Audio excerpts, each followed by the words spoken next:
Truly successful people are aware of their weaknesses. They know their blind spots, they smooth out rough edges, and they work on their issues. That's standard advice, right? But let's rethink this. Far too often, we focus our attention on what is wrong with ourselves and others. We strive for a version of self-awareness which is more about fixing our issues than celebrating our successes. And while there's merit to confronting our shadow side, an overly critical approach can leave us feeling smaller and downright miserable. What if obsessing over our flaws wasn't the secret to success? What if the pathway to excellence is to focus on what is right about ourselves and others and to reproduce that again and again? In this episode of The Space Makers, Matt and I continue our exploration of positive psychology and the science of strengths. We help you discover bright spots, repeat successes, and amplify wins. I mean, it's not about denying reality, it's about confronting our challenges in a creative way by using our strengths. Are you ready to break the cycle of negativity and focus on what truly works? Well, let's harness your strengths. Let's dive in.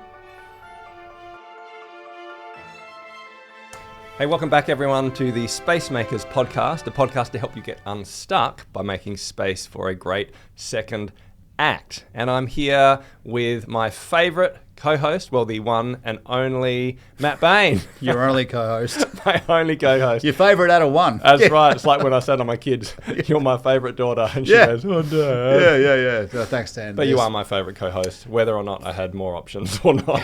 Yeah. Let's caveat that by saying for now. So we are talking about strengths and how focusing on what works can help you get unstuck if you feel stuck in a domain of your life, in an area like relationships, or debt, or health, or the inner life, or career.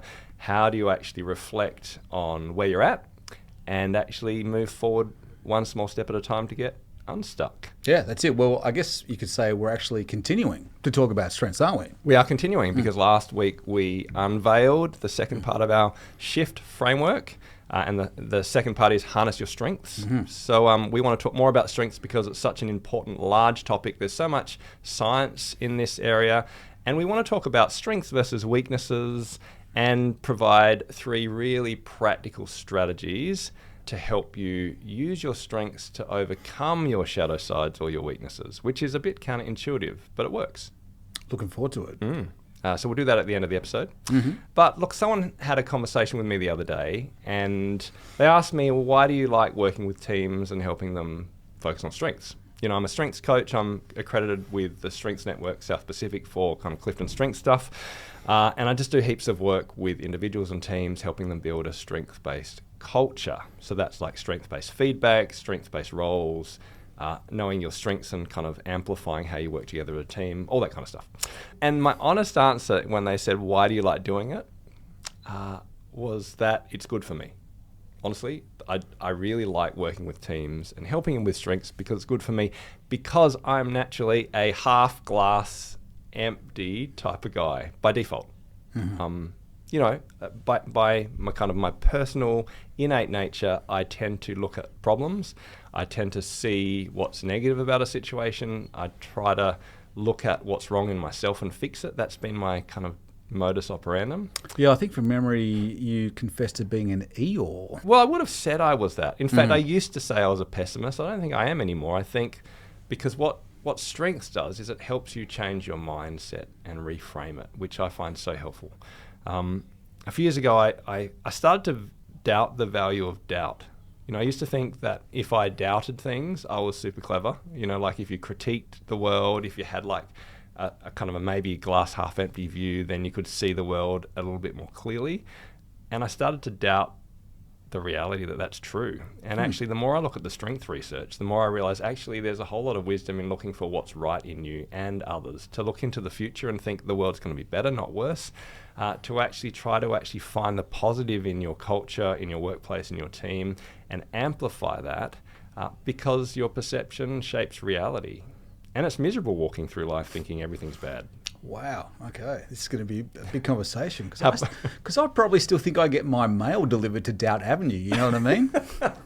in the broader suburb of melancholia. So this is going to be, but it sounds like this episode could really change my life. Okay, so we can both learn from the value of strengths. I don't know. I think that's a slight. I think a more accurate take is that you've already learnt, and I could learn. Is what you mean? Well, we'll see. Yeah, that's right. We will. I mean, one of the big shifts for me is I've actually done a lot of work with elite athletes, elite workers, CEOs. I'm grateful for having kind of connected with lots of people who are really at the top of their field. And I've actually found it really confronting because most of the people I coach, not everyone, but most of the people seem to have a temperament where they have the glass half full. Like they actually look into life and they think things will be better. They look for strengths, they look for what works in people, they look for what works in themselves. They have this great sense of belief that things will just turn out positively rather than looking for the negative. And I've just found that really confronting. I've been like, well, I actually want a bit more of that, because I think that allows you to take more risks. It allows you to innovate. And I do think perception shapes reality. If you believe that you have strengths and if you see the strengths in others, well, then I actually think you're more likely to see positive things happen in your life than if you're constantly looking at the negative. I'm very much looking forward to talking about it. This is going to be interesting. So Matt, let's talk about strengths briefly, about how it relates to our podcast theme, our podcourse theme of getting unstuck for a great second act. How does focusing on your strengths help you when you're stuck? So we talked about this a little bit last episode from memory, and one of the things that I really like about the idea of utilising strengths when you feel that you're stuck in a particular domain of life is that it gives you, I think we use the term foothold, right? So it gives you like a kind of like, or to use, I guess, like a rock climbing analogy, you've got something to actually like get a grip on and then move from. Yeah, nice. Yeah, so if you move from a place of your identified strengths, then immediately to some degree you're going to feel more comfortable there because it's a strength as opposed to kind of trying to start getting some leverage from a point of deficiency. And hopefully with that position of kind of going with a strength, you'll get some momentum early on. You know what I mean? So again, and momentum will lead to more momentum, will lead to action, which will lead to a sense of progress. Yeah, no, that sounds great. And it's just like a positive way of viewing the world as well. When you're stuck, you often naturally default to the negative. We talked about bad being stronger than good. Yeah. So, bad events, bad parenting, bad experiences, bad feedback, having a higher kind of caliber of impact in your brain. Yeah. So therefore, I like that analogy of the rock climb. Grab on really hard to where you identify strengths or positive moments in your stuckness and then use that as a leverage point. Yep. All right. So do you want to give us a recap of our shift framework? Yeah, I'd love to. So it's a handy little, sorry, I'm going to mangle this word. I want to say acronym, but it's... Yeah, it's an acrostic test. Technically, it's an acrostic. And I know this because I checked with ChatGPT. Yeah, okay, cool. So it's an acrostic shift. So the S stands for select a domain or area to work on. So we've used, to be fair, like we've used a couple of terms for this. So we've used a domain, we've used area, and we've talked a lot about capitals. Yep. But the big idea here is just select one. So don't try to kind of, I suppose, get unstuck in multiple areas of your life at once. We're going to be advocating just select one. Yep. Yeah, okay. So that's select. S. Next, we've got H, which brings us to today and the last episode. So harness your strengths. So more on that to come, obviously. That's the H. I, we have imagine multiple pathways out of being stuck. That's so next week. That's going to to be talk about way power and some of that research. Which leads us to F, which is forge ahead with action. So again, we're going to, and I suppose you could say, particularly with the selection, the harnessing strength, there's a place for introspection and there's a place for reflection and all that kind of stuff. But eventually, we're arguing you need to actually act. Yes. Yeah. In episode 1, I re-listened recently and you said the F is really important. I didn't realize you were joking in the shift framework. I'm laughing in retrospectively. Well done for getting that one up on me. And tell me what the T is. The T stands for travel alongside with others. Okay. So again, we think it's really important to both initiate, but probably even more crucially, sustain meaningful change, which you're going to need to in order to get unstuck. You best be surrounded by peers, people who have got your back, who know you and are supporting the changes that you're trying to instill. Yeah. Great. Yeah. So look, listen to all 10 episodes. Go back if you haven't heard the beginning of our season on how to get unstuck, but essentially want to help you shift an area of your life. Okay, so let's talk about what we did last fortnight, because we always say it's what you do that counts. And at the end of every episode, we talk about something we did or something we want our listeners to do to actually make one small step forward to get unstuck in a domain of life. So we gave people 2 options. The first one is that we had a downloadable, template of 50 strengths in alphabetical order. And our encouragement was, ideally, find someone who, again, knows you, who's got your back, and ask them to mark out your top 5 strengths based on that list. Yeah. So maybe some people had to do it alone. It's perfectly okay, but we really tried to push, do it in company, and then reciprocate, offer to do the same for them. Yep. So and there's a handout with instructions. Yeah. So that was option number 1. Yeah. So for the other option, if you wanted to take it, a bit more rigorously and seriously, then just fork out the $40 to $50, jump online and actually do the official Strength Finder assessment. Yep. So CliftonStrengths with the Gallup organisation. Yes. Yep. So just look that up online. Nice and easy. So what did you do? I mean, we've done this before. So it's not exactly a novel exercise for us in the sense of you and I have both examined this before. But did you go back to your strengths? Yeah, I did, because in the whirlwind of life, you're right. It wasn't novel, but I haven't looked at that stuff for years, right? So I looked at it, which is really useful. And secondly, I actually talked to my wife about it as well. Went through some of these, because we were having a discussion probably involving me being, never really satisfied and looking at the world in a kind of glass half empty kind of manner. Hey, there's a podcast episode on that you should listen to, Matt. And I said, it's funny because my second strength is called, I think, restorative, right? And restorative sounds great. That's like, bringing things together and improving the world and putting the pieces of the puzzle back together, blah, blah, blah. It sounds really positive. But when you read the description, at least the one that I got, one of the elements of being restorative and having that as part of your top 5 is that it involves a fair bit of, self-critique and looking, and this better than me because you're a officially licensed Clifton Strength coach. But my understanding is that, I'm going to be naturally prone to looking at what I see as deficits in my life and trying to address those pretty much constantly. Yeah, look, it can be. So restorative is essentially about, you like solving problems. Like you actually enjoy seeing a problem and trying to solve it, and you naturally look for problems to solve. It does depend on what's around your top 5. So if you had positivity as your number 1 and then restorative second, you probably wouldn't actually look at the world negatively. You'd look at problems in a really positive way. So it does kind of have a bit of nuance. I don't know where positivity ranked in mine, but it wasn't top 5. But I do know that you've got, I think, input, intellection in your other top 3. That's right. So you're a big thinker, you like ideas, and if you put ideas with problem solving, well then potentially you could be oriented towards seeing the glass half empty. And again, my wife said, that's you. But the strength, because this is Clifton Strengths is about strengths, not weaknesses. Yes. So the strength of restorative, how is it a strength to solve problems in your life? Well, for me, it provides some drive, it provides some motivation. I think coupled with both the first one, which, like you said, was input. So that's all about, again, kind of collating, gathering information, and then often passing it on, disseminating in ways that's understandable and stuff. Between that and I think the third one, which is intellect, which sounds really like hoity-toity. You like thinking. Yeah, I like thinking, right? So so put that together with the restorative component, and I feel like I've got both the motivation to try to address what I see as gaps, and I've got some immediate tools that I can grab in terms of thinking, researching, and then implementing. Well, I see that in you. I see that you have this amazing way of thinking about the world, of collecting information. I think that's what you input, and then coming up with ideas to solve problems. When you've come up with problems, when we've talked about problems either personally or professionally, your default is to say, I'm going to read 10 books, which is how you solve problems. You read, you get information. So I see that as a strength. It's one of the reasons I love you on this podcast. I just want to pause for a moment and say a big thanks to our major sponsor, Banjo's Bakery Cafes. And they're actually looking for new franchisees across Australia. Yeah, particularly if my understanding is correct, Dan, places like, say, in regional northern Queensland. Is that right? Yeah, everywhere. So look, there are banjos everywhere, all around Australia, in regional places like Mildura. I've got Darra, Traralgon in Victoria. The fantastic thing is when they open up a Banjo's Bakery Cafe in some of these kind of regional or even remote areas, the franchisees become the pillars, part of the pillars of the community. Yeah. They open up jobs.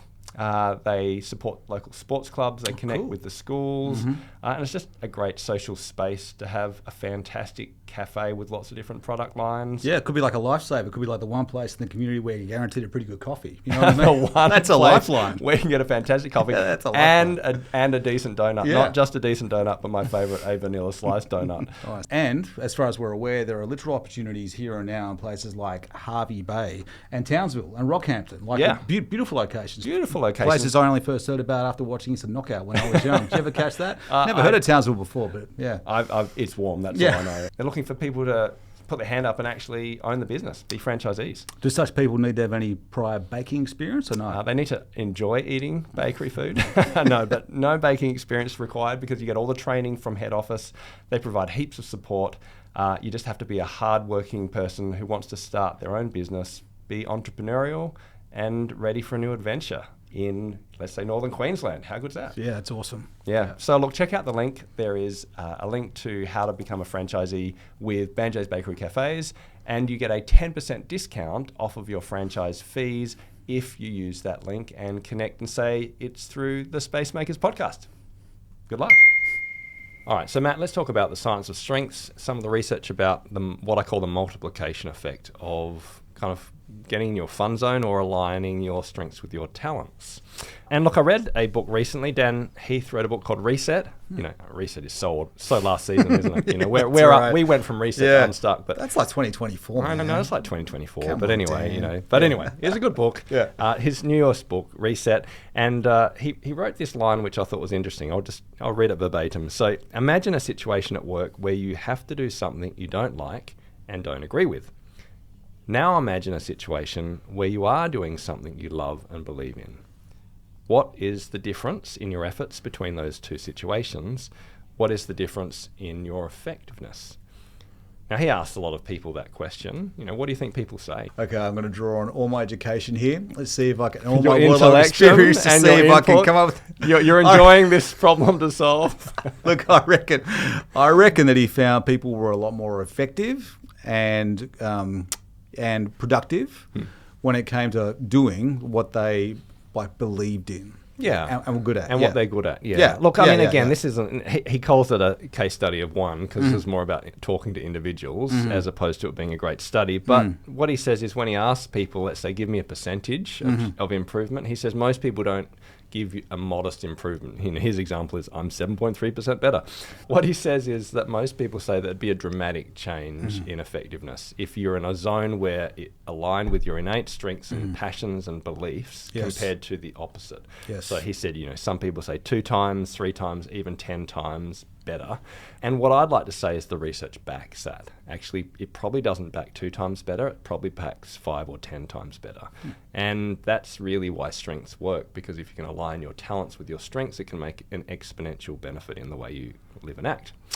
So look, it all started in the 1950s. 1950s, there was a study, they call it the Nebraska study. This has been cited by Gallup many years ago.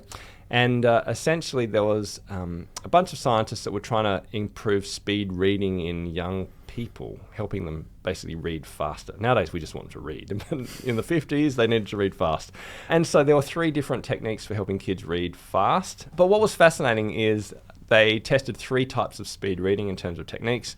And the study was a bit of a faux pas because nothing improved speed reading better than anything else. They all improved speed reading, okay? But then the scientists, the researchers looked a bit deeper at the research, and there was this kind of weird data set that surprised them.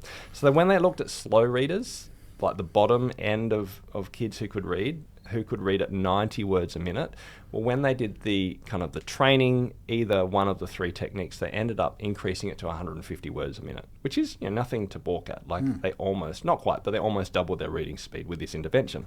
But when they looked at the top end of readers, so kids who were innately good at reading, where they started at 350 words a minute, well, in some situations, they increased to over 1,200 words a minute and even more, which is insane.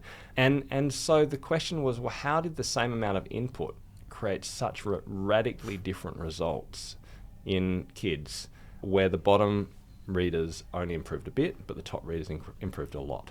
And so Don Clifton and his team looked at this research and others like it and asked the question, could it be that the greatest gains in human development are based on investment in what people do naturally in the areas of talent? I find that question fascinating. What might it look like if we aligned our personality and our talents with a role, for example, how much better would we be and how much more would we enjoy it? And the research seems to back it. There's another study I like in the UK, and this was actually an intervention, I think, by the Gallup organisation, but there was a conglomerate of pubs. I think they had hundreds of pubs across the UK. And look, their strategy was that when a pub started to underperform and lose its return on investment, they would go in, they would refurbish the carpet, I think, change taps, do paint, like some basic kind of refurbishments, and they would get a 15% increased return on investment, which was worth the money. But then I think Don Clifton and his team said, well, why don't you do the same with your highest performing pubs? Because just like in any organisation, we tend to focus on the low performers, not the high ones. And they were like, we hadn't thought of that. Why would we do that? They're already doing well. And so, again, they were challenged by, I think, Clifton's team to say, well, just give it a go. So I think they refurbished their top 5 pubs. And instead of a 15% increase in return on investment, they got a 700% increased return on investment. Wowzers. Which actually makes sense, but we get our thinking so mixed up. As a manager, we spend most of our time with our worst performers trying to get them up to scratch, and we ignore our best performers. Whereas if we put the same amount of effort and energy into our best performers, we would go from a 15% increase to a 700% increase in performance. We do it with our systems, we do it with our processes. So really what I'm trying to say is that there is a remarkable exponential difference in focusing on strengths, not just a tiny improvement. And if we really understand that, it shapes how we live ourselves and how we shape our teams. It brings to mind what you were saying last episode about the Pareto principle. Yeah, the 20-80 rule, the 80-20 rule, that you do 20% of what you do, at least 80% of the outcomes. Yeah. Like, and something else that I think you mentioned about, and I can't remember where it comes from exactly, but that idea that if you've already got a lot of something, so if you're performing really, really well, then again, a whole lot more will usually come your way in terms of success and effectiveness. Yeah. But if you're not performing that well, for want of a better term, then again, chances are throwing a bunch of resources that way is not going to help in that particular area. Yeah, no, that makes sense. Look, I mean, I used to think when I was, in my 20s, and I thought I could change the world, that I would basically be able to do any job and be good at anything if I tried hard enough, all right? And I don't believe that anymore, and I don't think the research backs it. I think what I believe now is I'm lucky enough to be in a role that happens to align really, really well with my strengths, and therefore I'm good at it. But seriously, there are roles that if you put me in those roles, I would be as terrible as I would have been when I was 15 or 16 years old, I reckon. A classic would be Uber driving or taxi driving, because I am directionally deficient. I can drive to the same place 20 times and not remember how to get there. Yeah. I'm thinking about big podcast ideas and how I can train the next person, and I'm actually not paying attention at all to what street I'm on, and I can't remember where I'm at. Like I could, of course, like if I had to, if there was a gun to my head and I had to be a taxi driver for the next 10 years, well, I would do my 10,000 hours and I would be okay. Yeah. But fine is 15%, 20% improvement, right? I'll never get to 700% because it is just fundamentally different from my wiring. I don't like sitting still. And I don't like talking to strangers constantly. And I don't like directions. But I guess, like, just to kind of take that example, and that's like a really, really good example, right? But I guess to some degree it comes down to what is it precisely that's being measured in terms of improvement. So you could say, okay, so is the measure putting Dan after his 10,000 hours next to someone who's naturally built to be a really good Uber driver? Okay, and so by that measure, by that comparison, you've like failed miserably. But I reckon some people would argue, and this comes down like to a broader discussion, that perhaps a more important measure is how much has Dan improved as an individual. So comparing old Dan pre 10,000 hours to current Dan post 10,000 hours, and although that may only be like 15, 16, 17%, nevertheless, the effort that was involved in that, is that worth something? Yeah, in terms of my growth, character development, maybe kind of personality. Like, Yeah, I can get that. And also, to a like, point. because you could say, well, like, Dan is now the guy who, in this regard, is slightly more well-rounded. Yeah, and I do agree in well-roundedness to a point, you know. And I think the reason I can probably push so hard into strengths is because I have had a lot of those experiences. Like, I have been a pizza driver. Yeah, ice cream delivery guy. I've been ice cream delivery is fine, actually, because, see, ice cream delivery, you don't have to know where you're going. You just randomly drive places and kids come to you, They right? come to you, yeah. Whereas pizza driving, you have to go to a particular location. In those days, I'm old enough to not have had a GPS. Yeah. So I was like, I made a loss every single night. You know. So again, that's strength-based, right? Anyway, that's a completely side point. But I get the point. I see what you're saying. I mean, probably a better example is when I was a physiotherapist, I struggled a lot with a lot of that job. And I pounded through for 10 years and I did okay. You were good at it. Well, see, people would say I was good at it, but I knew I wasn't. Like, I never felt secure in it. I always felt like an imposter. I turn up every day and, you know, I'd hide in the toilets sometimes just to get my breath. You know, I don't feel like that at all because I'm in my fun zone. I'm working for my strengths, but I wasn't back then. Yeah. I didn't know the language. So, yes, I built character to a point.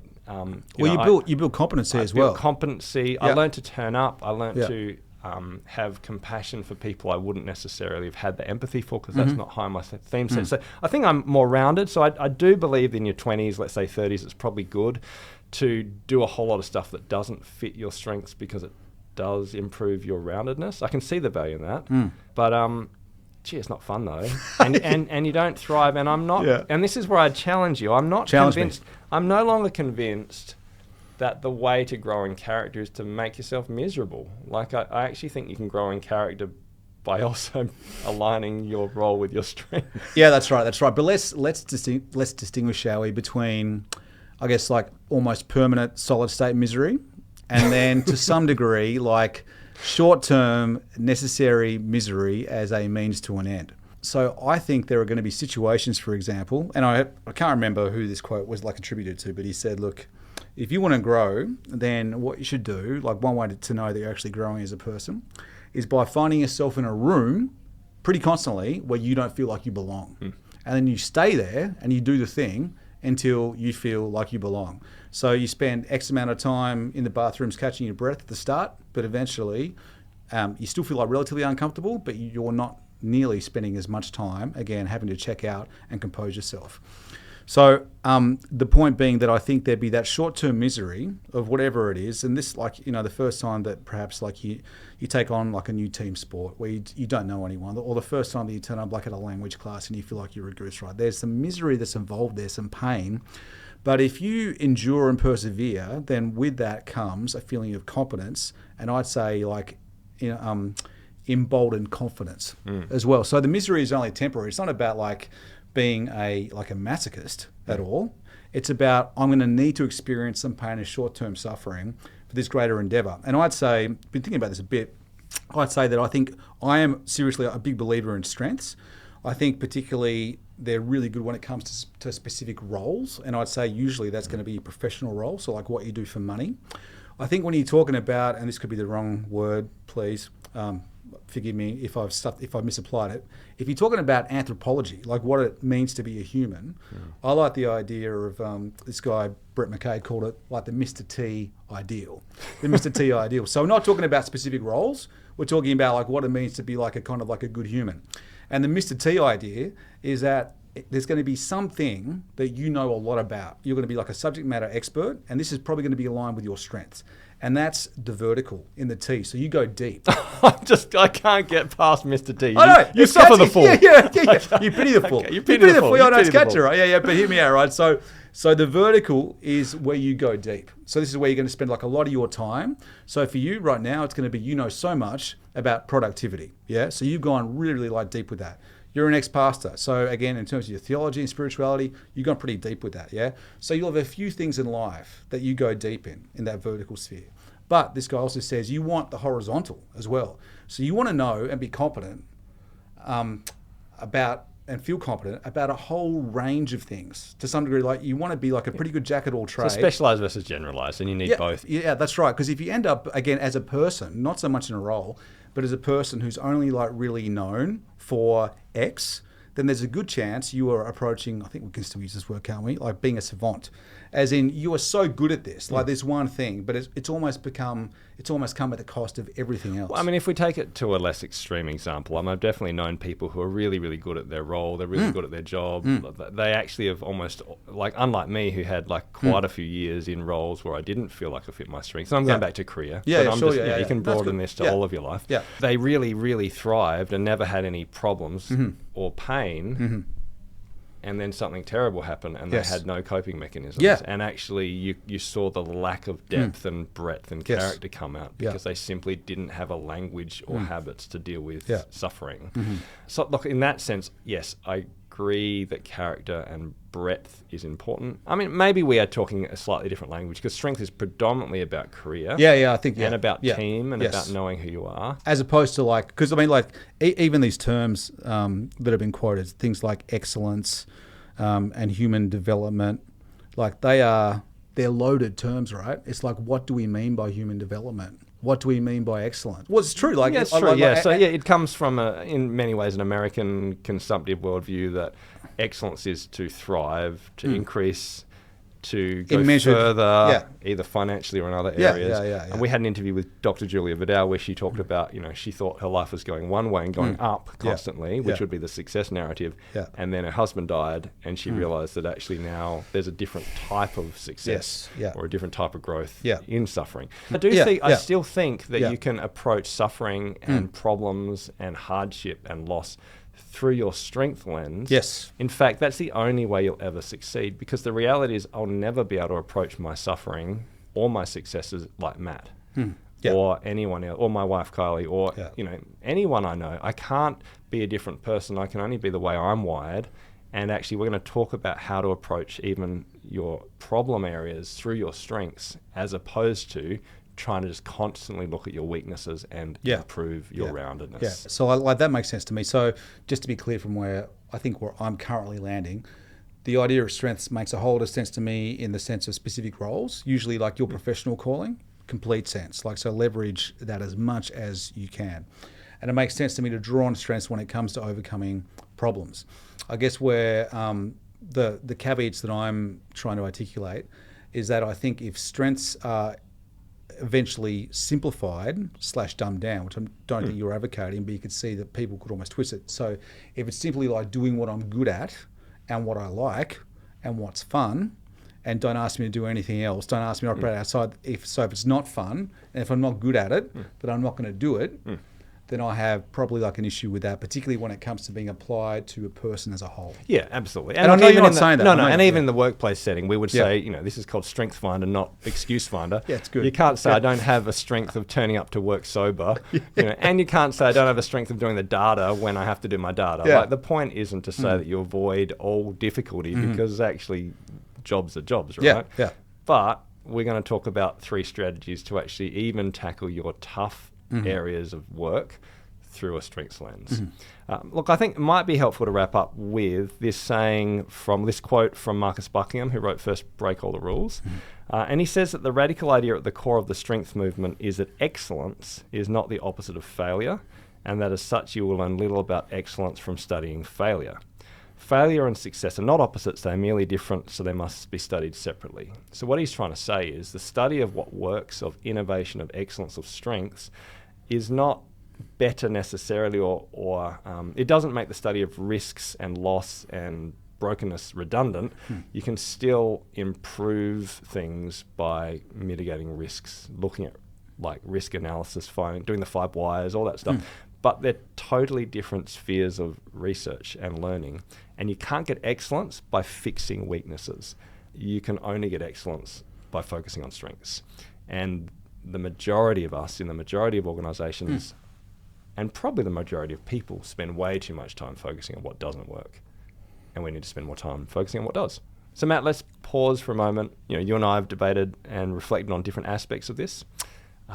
But I think it's good for our listeners to pause and think about what they think. So, what connected with you from what Matt said, from what I said? How do you see your strengths, and what value do you put on focusing on your strengths? Just take some silence.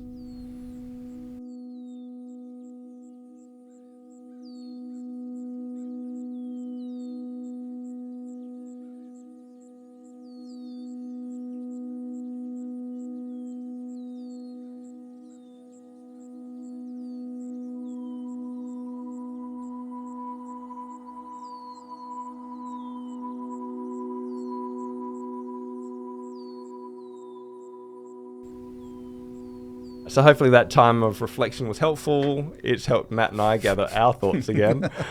But look, the aim of this podcast is to help you pick an area of your life and make one small shift, one small habit at a time.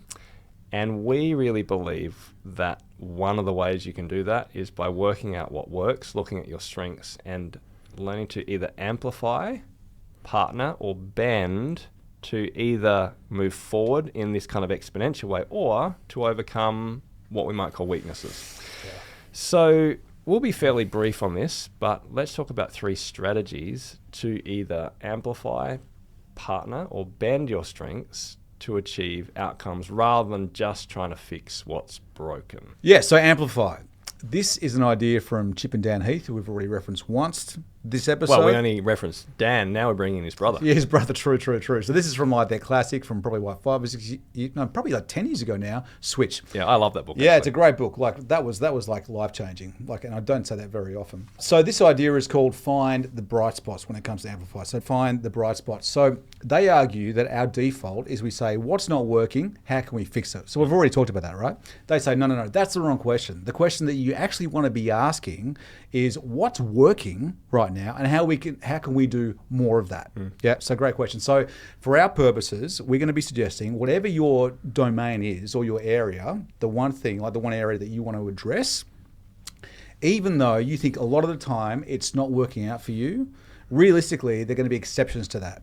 So find the exceptions. Think about, reflect on when in this particular area has it actually worked out for me. That's the first thing. And then try to identify what made it so, what made it work. And you're looking for things that are sustainable, repeatable, and realistic. So again, in the exception, when this thing actually worked out for me, what elements, what parts of the puzzle, what ingredients were in the mix that I can take and replicate and do more of. Yep. So I'm going to be trying to amplify the bright spots, the times that it worked. This definitely backs the research that we talked about with Marcus Buckingham, because there's benefits in looking at what doesn't work and trying to fix it. But actually, if you can find out what worked, even if it's an outlying situation, and then repeat it and build on it, well, you know it works. Yeah. And you know you have the capacity to do it because you've done it once, even if it's not regularly. Yes. And therefore, it makes it a lot easier to kind of multiply it. Yeah, that's good. Yeah, that's good. I coached some elite kind of sports people, and we did strengths, and like they'd had multiple losing streaks in a row, high level sport. And I asked one of the players, well, like, what do you do when you lose? And they said, well, basically, I'm really great at communicating with my team players when we're winning, but when we start losing, I start thinking about all the things that are going wrong, and I go internal. You're being watched by like 50,000 people, so I can understand why that would work. And I stopped communicating, essentially. And I said to him, well, can you think of a bright spot? Can you think of a time when you lost, but you didn't act that way? And he said, actually, there was one game. He gave a specific game. He said, I don't know what happened, but we were losing, and I didn't go into my head. And I kept communicating and encouraging the guys, even though we lost. And I said, I said to him, if you repeated that behaviour on a regular basis when you're losing or when the chips are down, would that be positive for the team and for the performance of the team? He said, absolutely. So now we found a bright spot because I'm not making up a new idea and I'm not fixing something that's wrong. I'm trying to reproduce something that I have done that did work, and I need to practice that in and out of context in order to use my strengths to solve my weaknesses. Now that's maybe an unusual example because it's sport and doesn't relate to us all, but I think that relates to marriages, that relates to health, it relates to finances, like it relates to everything. That's great. Look, and I probably really strongly argue that just, again, assuming that bright spots are there to find is a good thing to do already, because it's so easy for us, particularly in an area where you feel stuck, to fall back on generalizations. This always happens. He or she never does this. So it's easy to kind of assume there are no exceptions when this says, no, there are always exceptions. Even in the area of life where you feel most stuck, find them and then replicate. Yeah, absolutely. So that's the first one. Okay, so find the bright spot and then amplify them by trying to do more of it. Yeah. And that's a fantastic way to use strengths to get unstuck. The second one is to partner with others. And this is a pretty simple idea, but let's say in the paradigm of the CliftonStrengths set, a weakness is only a weakness if it's actively tripping you up in the pursuit of what you need to do. So, for example, it's not a weakness that I can't find my way from A to B because I have Siri and now I can just follow my map. But before I had that, it was a weakness. It's not a weakness that I can't speak Italian fluently because I don't live in Italy. I mean, there's all these things I can't do. So it's only a weakness if it's actively getting in the way of your life or you're impacting other relationships. The benefit of partnering is if you find yourself in one of those areas where you've got a weakness, where a deficit or a shadow area is actually tripping you up or others, well, then sometimes the solution isn't to fix yourself, it's to find someone who can compensate. And look, an example with my bad driving, and we'll go back to that. My wife is awesome at directions. She's fantastic. She's good at paying attention to details. And so I just lean on her. This is probably before actually with the technology. Yeah, sure. So, I mean, 20 years ago, we drove from Edinburgh. We bought a car in Edinburgh in Scotland and drove through France, which is on the other side of the road to what I normally drive. Went through Switzerland, all the way down through Spain, up through Portugal, and then drove home again. Slept in our car most of the way. It was one of those awesome experiences. I'm so bad at directions that I did the driving, she did the directing with an old-fashioned map. Yeah, that's cool. And it wasn't a weakness because I partnered. You guys should sign for Targa. Regardless, I like that approach because I think it probably helps kind of push back on some unhealthy idealism, which is I've got to be like the Renaissance person in every single area of life, and or I've got to prepare for the future because I just know that eventually the robots are coming in and they're going to knock out Siri, so I better get back to spending a lot of time with maps and be able to, exactly. And look, in workplaces, it's incredibly applicable. There's an activity where you can get a bunch of sticky notes, and if you as a team can write down, okay, what's one thing I would do even if I wasn't paid? In the sense of it energizes me, gives me life. For me, I love teaching, I love creating content.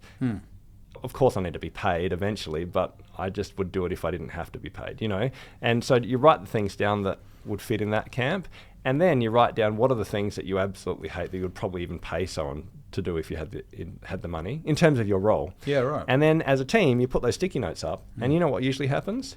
Someone says, I love doing budgeting, and the other person says, I hate it. And the other person says, I love public speaking, and the other person says, I hate it.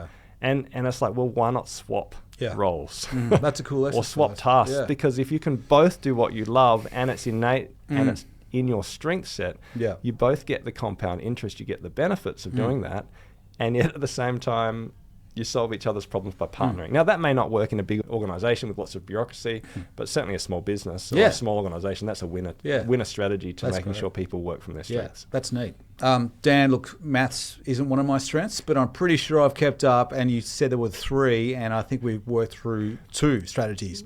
So I'm guessing we're up to what you call bending. Bending. Bending. It's my made-up term, but look, I think if you can't partner or outsource, which is a form of partnership, if you can't amplify your individual strengths because they're just not there, another great strategy is to bend, which means sometimes you can use a strength in a way which is a bit unconventional or out of the box to actually solve a problem that doesn't seem like that strength would solve it. Okay. Let's go back for personal examples. Okay, so my number one strength is strategy. Okay, I'm a strategic person. I'm very good at seeing options for how to make progress on different things. And I'm not particularly high in the relational themes, like the connection relating themes like empathy and inclusion, for example. I know, empathy. I know. Should be a 4-letter word. Yeah, I know. Can't make money through empathy. No, but in our relation, but empathy is super important in a relationship, and particularly important for my wife because empathy is right up there in her top 5. Okay. And so therefore, I've struggled for years trying to be someone I'm not, meaning I can't outsource empathy to my wife. hey, darling, I know you're feeling sad. Let's just call our VA. I genuinely want to love my wife and have her feel understood, to have her feel like I'm encouraging her, but I just don't have it innately in me. I can act empathetically, but I don't feel what a person feels. So I thought, well, look, I can't make myself more empathetic. I have tried to round off the areas which I have to round off by being a somewhat empathetic person. But I thought, how could I use my strengths to be empathetic? And obviously my number one strength is strategy. So I thought, well, let's do a strategic, focused way of being empathetic.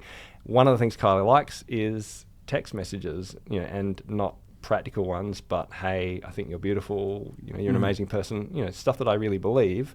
I'm just not very good at that type of language. So I put a task in my to-do list. once a week to say, text something nice to my wife. Now, I do that because I care about her and I want to be empathetic. Yeah. And she actually loves the text. And after about, I don't know, a month, she said, it's in your to-do list, isn't it?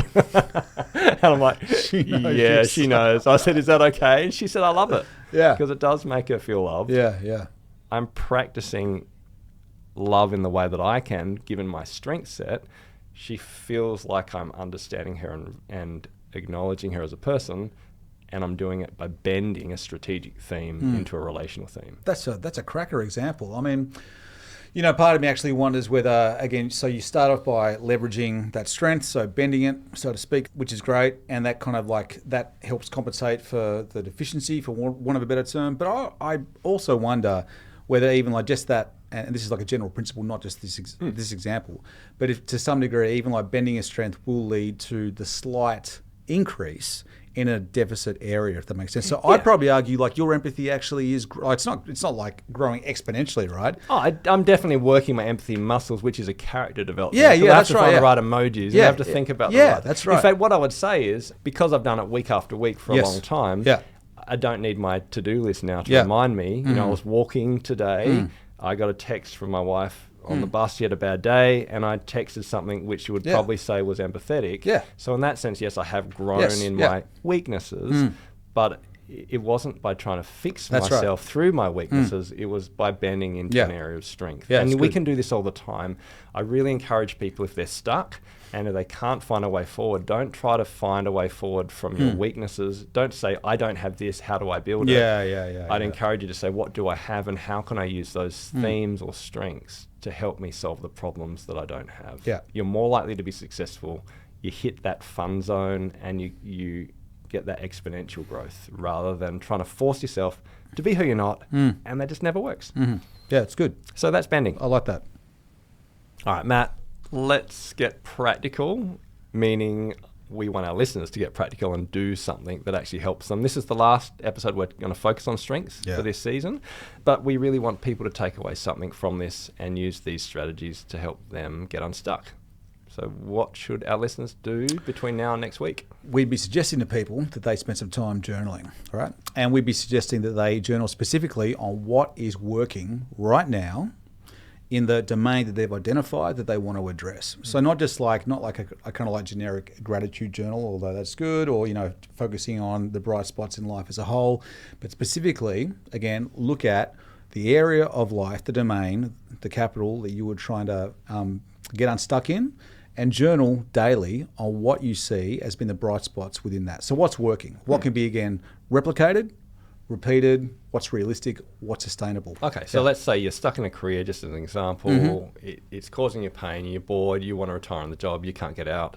So, you know, whatever domain you've chosen, get out a paper and pen, like, ideally do old school, and actually start to think deeply about when is a time when I've done something that would actually be worth repeating to help me move in this situation. And then once you've identified, that bright spot, you can either amplify it, or you can say, well, actually, I'd be better off to partner. You might think of an area when you partnered. That worked. Or you might actually think, oh, I actually bent in this situation. And I didn't even know that's what I was doing. But the point is to identify those things through journaling and find what works. Don't just focus on what doesn't work. That's right. And if nothing else, I think this would be good in terms of motivation and encouragement, because it's going to kind of force people to have to identify the exceptions in what could seem to be an otherwise really bleak situation. This is going to help, again, shine a light on, well, actually, it's not great. So we want to be realistic about it, but it's not always not great. But remember, we go back to our bad is stronger than good. I mean, when I'm in a bad mood, when I'm in a dark place, I might try to journal and think about what works and what's good in my life and what has possibility, but that dark mood just stays there. I think the beauty about journaling, and maybe even journaling over time, sometimes I just write that same thing down day after day, or I think about the same thing day after day until I start to feel it. So we're not saying it's going to be easy, but focus on what's good, what's right, what's possible. Focus on your strengths and what's right about you and others, and keep meditating on that. And I think you'll find that something shifts and you can actually find yourself getting unstuck by harnessing your strengths. Good. And we're talking like maybe 5 minutes a day? Even getting a pen and paper and writing something that works would be a great start, even if that's all you do. But if people need prompts, what might they do to find them? Well, they could lean on us. Helpful like little old us, because we've actually got a great download, and the link will be below in the show notes. Click on that, and that has some awesome kind of like, again, some questions just to kind of get you started. Because again, the default's going to be probably, what's not working? How do I fix it? No. I need some external questions to help move me towards the exceptions. And so that's what we provided. Yeah, sounds good. And by now, you've probably actually downloaded the handout anyway. We only have one handout for the entire season. It's at spacemakers.au/S3. Everything's in that one download. So if people are interested in working with us at Spacemakers to help you understand your strengths individually or as a team, I'd love you to contact us. If as an individual you want individual coaching in CliftonStrengths, go to spacemakers.au/strengths. And if you're a manager, if you have a team and want to look at how to shape a strength-based culture to help your team understand their strengths, to do strength-based feedback or strength-based performance management or strength-based roles, basically to help you exponentially increase the performance of your team, well then go to our website, spacemakers.au, look up the training tab, and there is information about how to contact us. But Matt, next week we are moving to the I in the shift framework. Yeah, that's right. Imagine multiple pathways. Yeah, absolutely. So we're going to talk about way power. We're going to talk about Schneider's hope theory and how that can help you. It's going to be a great episode. Mm-hmm. And you don't think too many people are already familiar with Schneider's hope theory? Schneider's hope theory. No, of course. No, it's just going to be, you're going to be so smart at a party next time. Hopefully it's not old hat. Yeah. But until next time, make space. See ya.